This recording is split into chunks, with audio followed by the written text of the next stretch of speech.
Subscribe to Keep It Terrifying for creepy tales, horror, and nightmares you won't forget. Don't miss out. Hit that subscribe button and keep it terrifying. Part 1, The Drive to Frostmore. JP liked to say he only surrounded himself with successful minds, a polite way of saying wealthy people only. He never spoke to his family, hadn't visited home in over a decade, and claimed the only thing that ever mattered was progress, wealth, and the perfect reputation.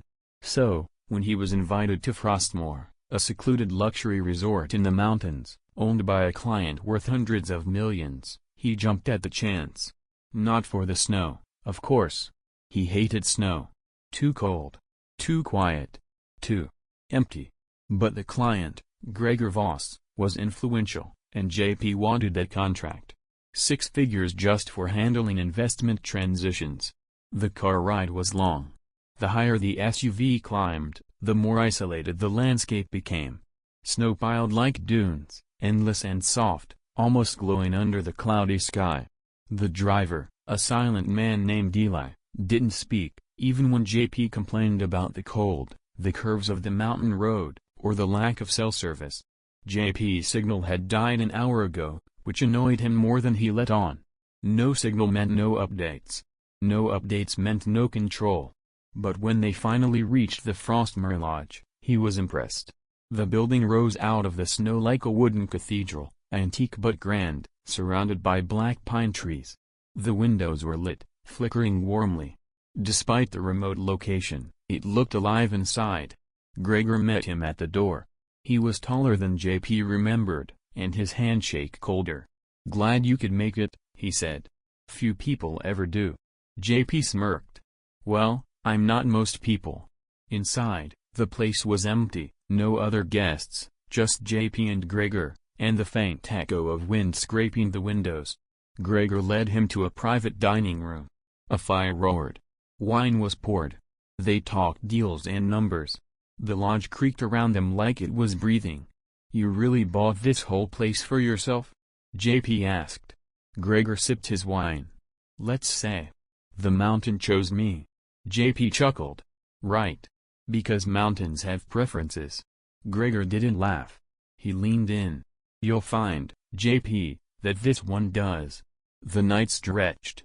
Snow fell harder, until the windows were whited out. Eli, the driver, had vanished. JP realized he hadn't seen staff at all. No cooks, no cleaners. Just silence. Deep. Wine. Crushing. Still, the wine was good. The fireplace swarmed. Then came the sound. Like something scraping outside. Not wind. Not branches. Something heavier. "Mountain lion?" JP asked, trying to sound casual. Gregor looked toward the noise. "No. Not anymore." Before JP could press further, the lights flickered. For a second, everything turned black. When they returned, Gregor was gone. So was the fire. So was the warmth. Part 2, Snowbound. JP stood up quickly, calling Gregor's name. No answer. He checked the hallway, empty. The same with the foyer. The silence was absolute, suffocating. His phone still had no service. No Wi-Fi either. The landline was dead. He went to the front door, frozen shut. Not just locked. Frozen. Ice rimmed the edges, sealing it like a tomb. "Is this some kind of game?" JP shouted into the house. "Because it's not funny."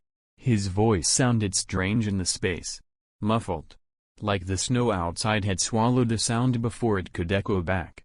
Then he heard it again, the scraping. This time, inside the walls. JP froze. The sound slid along the wooden panels like claws. He backed away, moving toward the upstairs hallway, where his room was. The upstairs felt older. Creakier. Shadows hung in the corners like cobwebs. As he opened the door to his suite, a blast of cold air greeted him. The windows had cracked open somehow, snow dusting the floor. He rushed to close them. Outside, the snow had risen nearly to the window's height. A wall of white. And then, movement.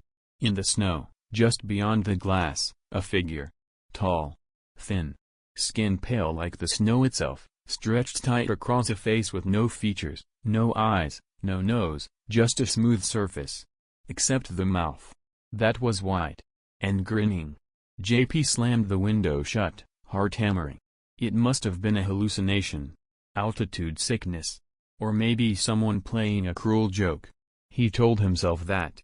Again and again. Until the lights flickered once more. And something whispered from the hall. "Why did you come here, JP?" It was Gregor's voice. But it came from the walls. White silence.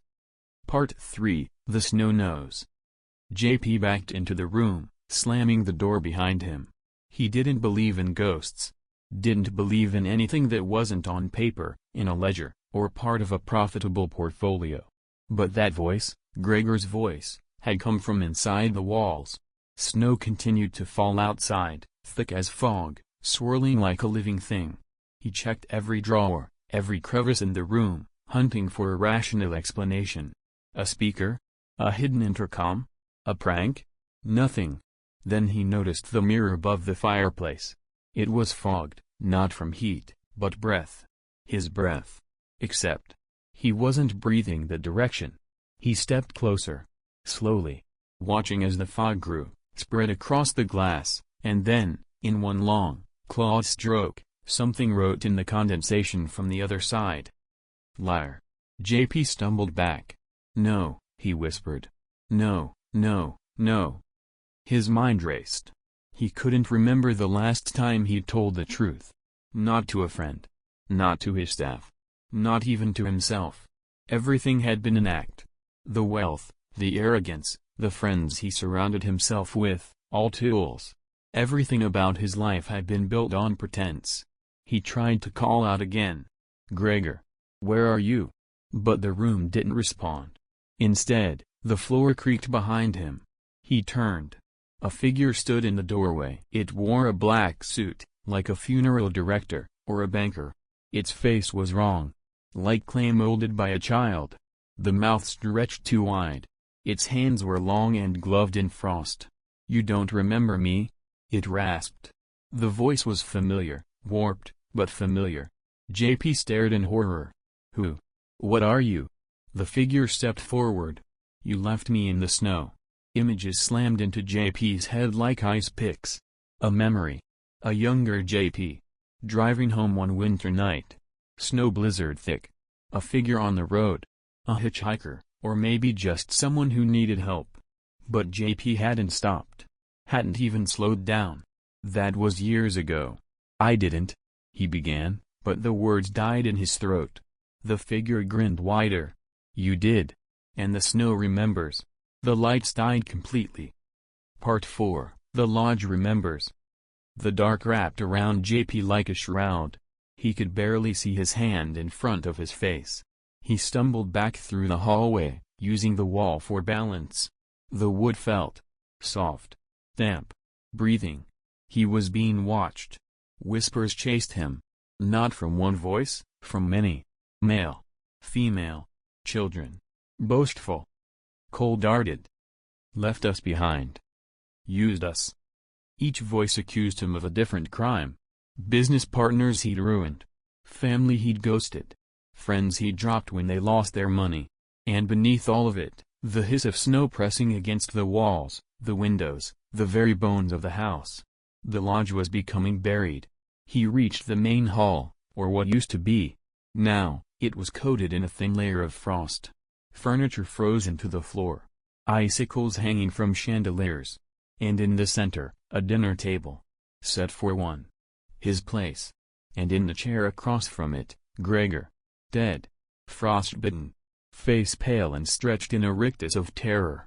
A fork still in one hand, icicles dripping from his chin. JP stumbled back, dry heaving. "No. No, this isn't happening." The walls moaned again. "Eat," the voice whispered. He turned, and every chair at the table was now filled with pale corpses. Faces he recognized. People from his past. His first business partner, who lost everything while JP jumped ship. A cousin who begged for help after a house fire, and JP blocked her number. Even his mother. Dead eyes stared at him. Frostbitten lips smiled. "You don't deserve warmth," they whispered in unison. Then the snow outside shattered the windows. A blizzard poured in. And from the storm, the faceless figure stepped through. White silence. Part 5, Beneath the Snow. The faceless figure stood in the ruins of the broken window, snow swirling around it like ash. Its wide mouth curled into something that might have been a grin. Or hunger. JP backed away, slipping on the ice now forming across the wooden floor. His breath came in sharp gasps. The walls groaned. The whispers had turned into a chant now, repeated by the corpses at the table. You left us. You used us. You fed the snow. No, JP croaked. I didn't kill anyone. I just didn't care. That's not the same. The faceless one stepped forward. You fed me with your absence, it said. With every life you threw away. You built your empire on cold blood. And then, the floor split. Cracks of ice shot through the floorboards like lightning, spreading in jagged lines. The table collapsed. The corpses fell through, vanishing into blackness below. JP screamed as the lodge gave way beneath him. He fell. Through snow. Through dark. Through memory. Part 6, The Twist of the Mountain. He awoke buried. Snow pressed against his face, his chest, his limbs. It filled his mouth when he opened it to scream. Darkness. Cold. He pushed up with the last of his strength, and somehow, he broke the surface. The storm was gone. The mountain was silent. He stood on a flat, white expanse, no sign of the lodge. No trees. No road. No car. Just endless snow in every direction. His breath fogged the air, weak and shallow. And then, he heard laughter. A child's. He turned. A small girl stood on the snow, wearing a red scarf. Familiar. No, family. His niece. The one he hadn't visited in 10 years. He remembered ignoring her birthday. Her mother, his sister, had begged him to come. Uncle JP, the girl said. Why didn't you come when Mommy got sick? He shook his head, trembling. You're not real. Then a boy stepped from the snow. One of his first employees, fired without warning after a company collapse JP had caused but denied. Then a woman, an old college friend, ruined by a loan JP refused to forgive. They surrounded him. Ghosts of his choices. You fed the snow, they said together. And then the faceless one returned. But this time, it wore his face. JP stared at the double, mouth grinning, eyes hollow. You were the storm, it said. You were always the coldest thing on this mountain. He tried to run. But the snow swallowed him again. Final scene, the rescue. 1 week later, a rescue team found a man curled in the snow near the old Frostmore ruins. No other survivors. No lodge standing. Just frostbitten timber and ash. JP was alive, barely. Frostbitten, incoherent. He kept whispering one phrase over and over. The snow remembers. They never found Gregor. Or a guest book. Or any sign the lodge had operated in years. Back in the city, JP never spoke to anyone again. He sold his company. Donated his money. Moved into a tiny, windowless apartment. And every year, on the same day, when the snow starts to fall, he locks every door. Sits alone in the dark. Because he knows. The mountain is still waiting. And the snow still remembers.